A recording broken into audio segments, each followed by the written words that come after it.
Trevor Berbick died in 2006, and yes, he was murdered. But the story you've heard about how it happened is completely wrong. The media got it all backward, from the weapon used to the real reasons behind this tragic family feud that would ultimately claim the life of boxing's most misunderstood champion. On October 28, 2006, the body of former world heavyweight champion Trevor Berbick was discovered at 6 a.m. on the steps of a church in Norwich, Jamaica. Initial news reports painted a picture of a machete attack, describing brutal chop wounds to his head. Some outlets even incorrectly reported that his body was found at his home rather than at the Church of God. But here's what they lied about. The official forensic examination revealed something entirely different. Dr. David Crawford's post-mortem report determined that Berbick died from massive brain damage caused by repeated blows from a steel pipe, not a machete. The weapon was a 2-inch diameter steel pipe that delivered overwhelming blunt force trauma to his skull, causing what the medical examiner described as a compounded depressed left parietal skull fracture. This wasn't some random act of violence either.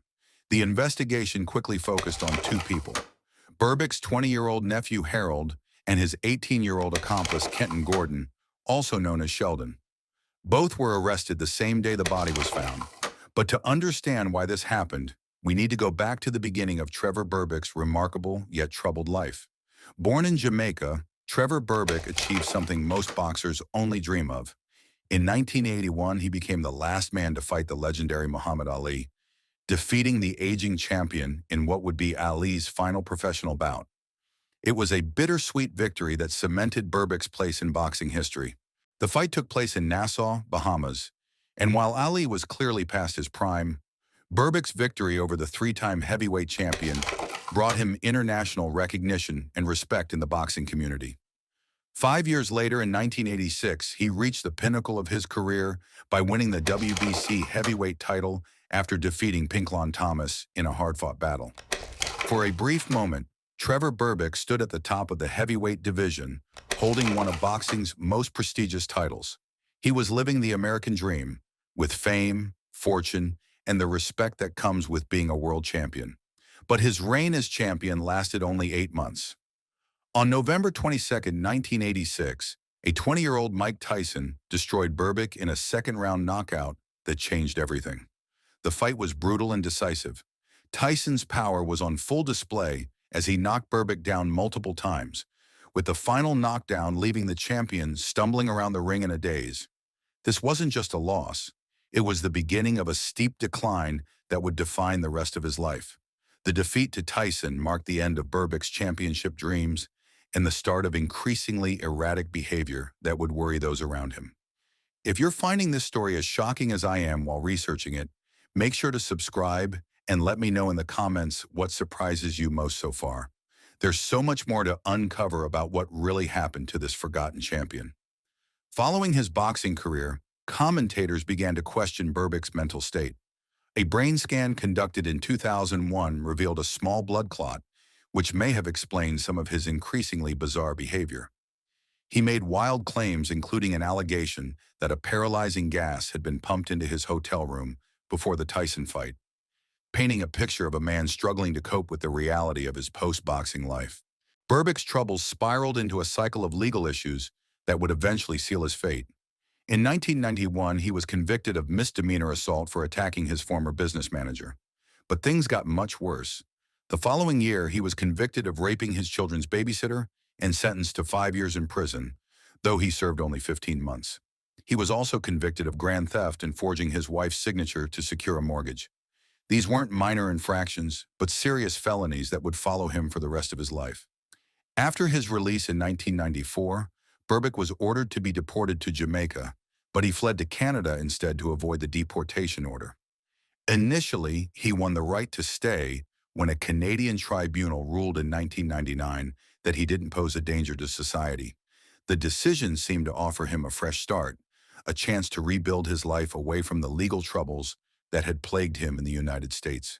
However, his criminal record eventually caught up with him, and his landed immigrant status was revoked. The Canadian authorities changed their position, forcing him to again face deportation. In December 2002, he was finally deported from the United States to Jamaica. forced to return to the very place where deadly family conflicts were already brewing. This wasn't the triumphant homecoming of a former champion, but the forced return of a man whose options had run out. His return to Norwich, Jamaica wasn't a choice, but a consequence of his legal failures abroad. This involuntary homecoming placed him directly in the path of deep-seated family tensions that had been simmering for years. The most dangerous of these was a long-running feud with his nephew Harold Berbick, who would ultimately become his killer. The conflict wasn't just between Trevor and Harold.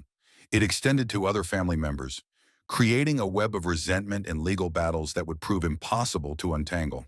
The feud particularly involved Harold's mother, who was Trevor's sister-in-law. In 2002, Trevor had been charged with larceny for breaking into her house, though he was later cleared of those charges. Then in 2006, just months before his death, he was charged with assault for allegedly punching her. In 2003, Berbick was also sought by Jamaican police on separate accusations of larceny and housebreaking, showing a pattern of escalating conflicts with his own family members. Police reports later revealed that Harold had been involved in a land dispute with his uncle, but witness testimony would show this was much more complex than a simple property disagreement. The media initially described it as just a land dispute, but this description failed to capture the intricate psychological and interpersonal dynamics that were really at play. The most revealing insight into their relationship came from Sean Bishop, a local resident who testified during the trial. Bishop revealed that Harold had confided in him, saying he had to walk through bushes to avoid his uncle at night because he was afraid of Trevor. This testimony reframed everything. This wasn't just about land or money. Harold, according to this witness, lived in fear of his uncle, a former professional boxer with a history of violence and a reputation as a formidable opponent who had once stood toe-to-toe with legends like Muhammad Ali and Mike Tyson. The murder itself was particularly brutal, suggesting the kind of personal animosity that builds up over years of unresolved conflict. The forensic evidence showed that Trevor suffered repeated blows to the head with that steel pipe, causing massive brain damage and hemorrhaging due to a compounded depressed skull fracture. The level of sustained violence suggested profound personal animosity, consistent with years of built-up family tensions that had finally exploded into deadly confrontation. The investigation moved quickly once the body was discovered. Within days of finding the body, Jamaican police arrested Harold Berbick and Kenton Gordon. Harold was taken into custody on the morning of October 28th, the same day his uncle's body was discovered. 2 days later, on October 30th, he underwent formal questioning at Area 2 headquarters with his attorney present. The prosecution's case would rely heavily on statements both men allegedly made during their interrogations, though Harold's defense team would later challenge the admissibility of these statements. The trial began on November 26, 2007, in the Circuit Court for Portland Parish. Both men pleaded not guilty to the charges against them. After a 4-week trial that examined the complex family dynamics and forensic evidence, the jury returned their verdicts on December 20, 2007. Harold Berbick was found guilty of murder, while Kenton Gordon was convicted of the lesser charge of manslaughter. This distinction was crucial because it showed the jury believed Harold had the direct intent required for murder, while they saw Kenton as less culpable in the actual killing. The sentencing took place on January 11, 2008. Harold received life imprisonment with a minimum of 20 years before becoming eligible for parole. Kenton was sentenced to 14 years imprisonment at hard labor. The different sentences reflected the court's finding of different levels of responsibility between the two men, with Harold bearing the primary responsibility for planning and executing the murder. Harold's defense team later attempted to appeal the conviction, making 2 primary arguments. First, they challenged the admissibility of his police statements, arguing that their inclusion in the trial was incorrect. Second, they argued that his counsel failed to present his character properly to the jury, depriving him of a good character direction that might have influenced the verdict. However, their appeal was refused by a single judge on September 10, 2010, and this refusal was renewed to the court itself, confirming the finality of both convictions and sentences. The media coverage of Berbick's death was widespread, particularly in Canada and the United States, given his status as Ali's last opponent and his brief reign as heavyweight champion. Many observers weren't surprised by the violent end, seeing it as tragically consistent with his history of legal problems and personal turmoil that had come to define his life outside the ring. His death cast another shadow over boxing and added to concerns about the high rate of violent crime in Jamaica. Trevor Berbick's story serves as a stark example of how unresolved personal conflicts, compounded by legal troubles and mental health issues, can lead to tragedy. His nephew Harold's actions weren't just about a land dispute, as initially reported. They appeared to be the desperate response of someone who felt threatened by a former heavyweight champion with a documented history of violence and legal troubles. The forensic evidence definitively proved that Trevor died from repeated blows with a steel pipe, not the machete that early reports claimed. His nephew received a life sentence, while his accomplice got 14 years. The motive was indeed rooted in a family feud, but one driven by fear and desperation rather than simple greed over property. Trevor Berbick achieved great heights in boxing, but saw his life unravel dramatically afterward. He was buried in the Berbick family plot in Norwich, returning in death to the very land that was at the center of the dispute that took his life. His legacy remains complex, a reminder of how quickly success can turn to tragedy when personal demons and family conflicts go unchecked.